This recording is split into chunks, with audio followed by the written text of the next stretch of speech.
بسم اللہ الرحمن الرحیم۔ حضرت اقدس فرید گنج شکر رحمت اللہ علیہ کا خلیفہ جل خواجہ نظام الدین اولیاء کی خدمت میں کوئی شخص آیا اور اس نے کہا کہ میں فلاں ریاست کا رہنے والا ہوں اور مجھ سے کوئی غلطی ہو گئی تھی، گرفتار ہو گیا تھا، کچھ مدت بعد بادشاہ نے معاف کر کے رہا کر لیا۔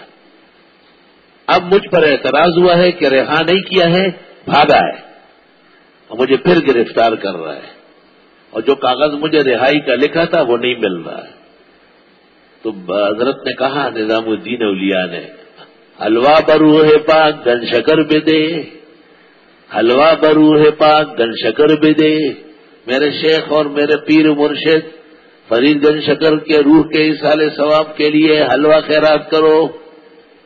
وہ بڑا حیران ہو گیا کہ میرا پروانہ رہائی گمے، یہ کہتے ہیں حلوہ بروح پاک گن شکر بدے۔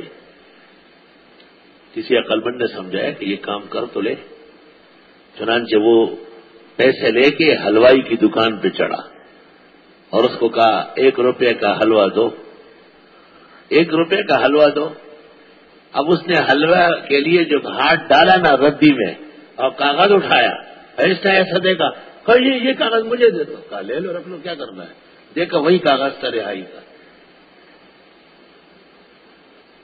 حلوہ لے کے باہر مسکین فقیروں میں بانٹا اور حضرت اقدس خواجہ خواجگاہ نظام الملت والدین حضرت اقدس نظام الدین اولیاء رحمت اللہ علیہ کی خدمت میں آیا۔ آپ نے دیکھتے ہی کہا، کلندر ہر کے گوئے دیدہ گوئے، ہم تو خدا کے نور معرفت سے بولتے ہیں، اپنی طرف سے تھوڑا گڑتے ہیں۔ اس کو کہتے ہیں عجیب الشان۔ جزاک اللہ خیر۔ آگے زیادہ سے زیادہ شیئر کریں اور ہمارے چینل کو سبسکرائب کریں۔